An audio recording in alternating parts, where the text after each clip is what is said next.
Coach Kristan, Matio, we've got we've got Sabine, Lipe, and we've got Kurstyn, Harden. We're going to go head over to the press conference now.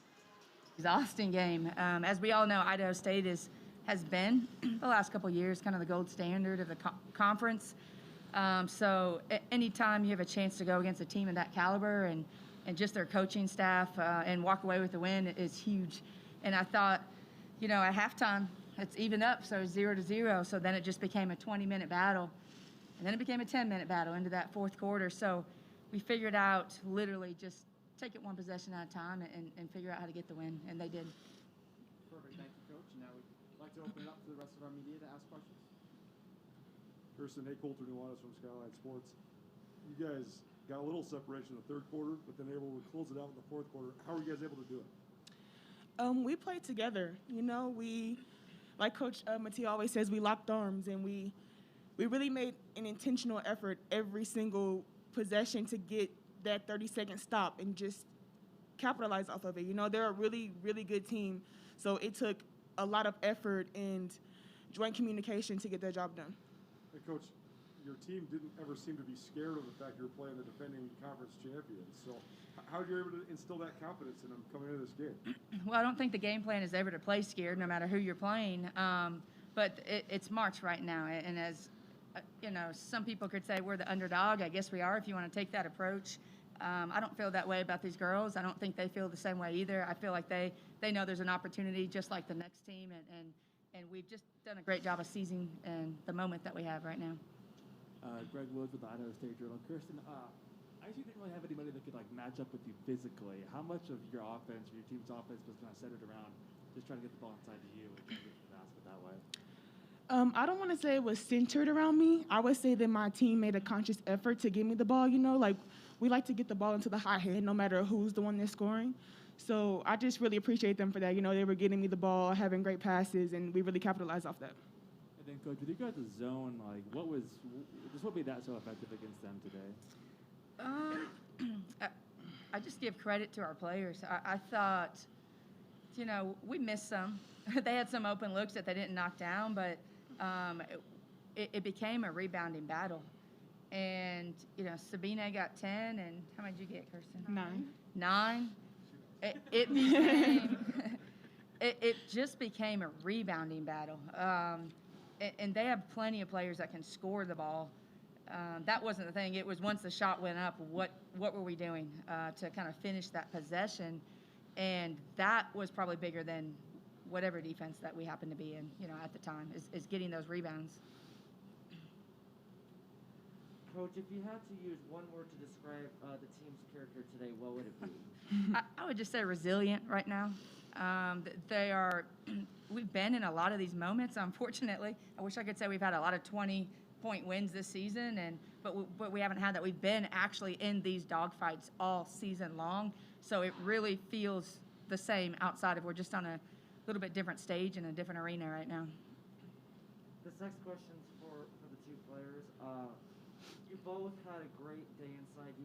Kurstyn, you had 23 and 9, and Sabine, you had a career high in rebounding. How are you able to have so much success inside for basically the second day in a row? You want to go first? You can go first. I feel like we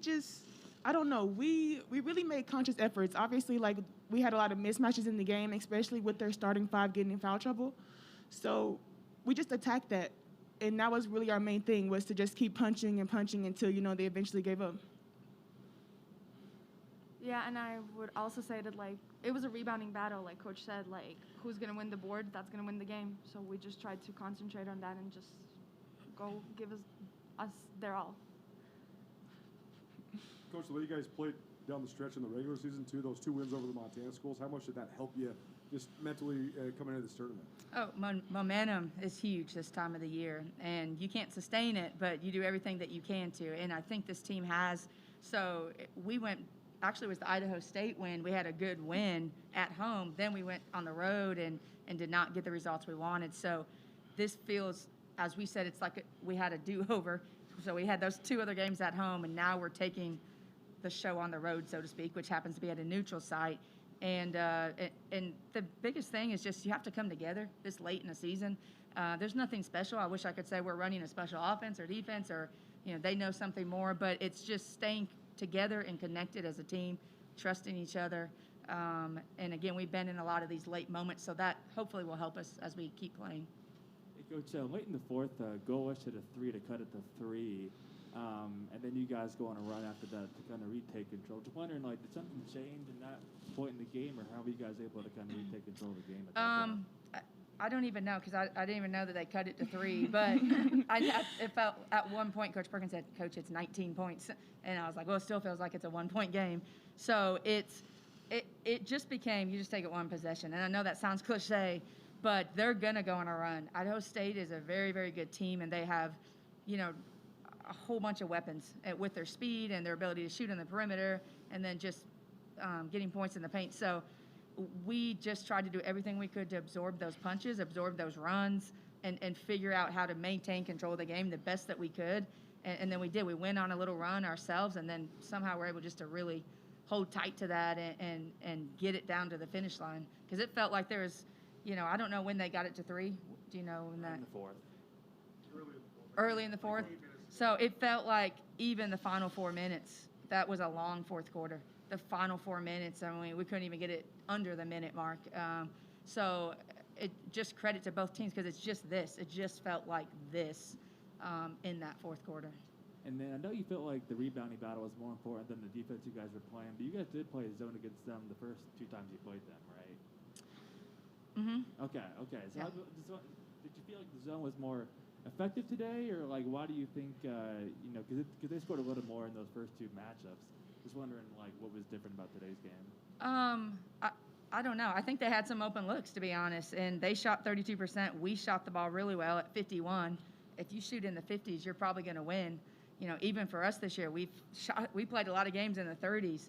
Those were the dogfight games, but if you're shooting in the high 40s and 50s, you have a chance to win.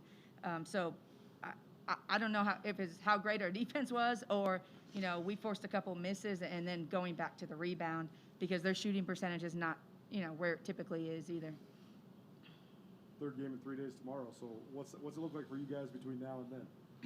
It's just a number, 3. We talk about just stacking these habits that we've been doing all season long. So recovering, taking care of your body, just kind of a mental detachment of just this battle that we just went through.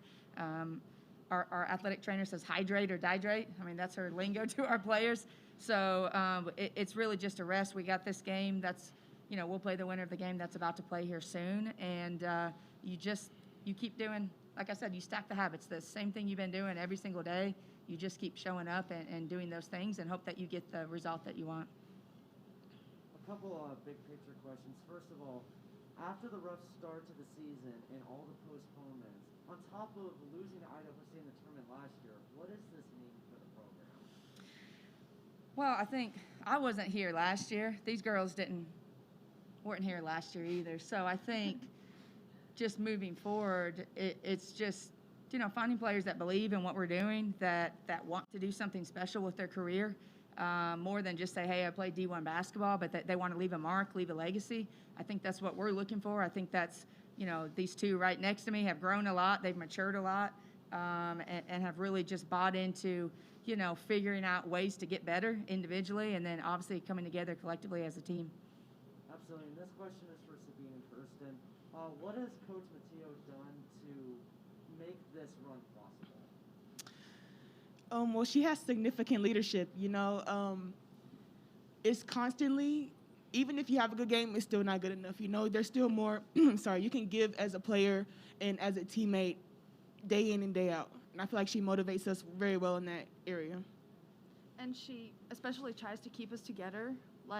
We're one team, and she's always saying, if someone's on the floor, go pick them up. There needs to be 4 players on her. It's just being a family, not just a team. Mm-hmm. Great. Thanks, everyone. Thank Thank you. you.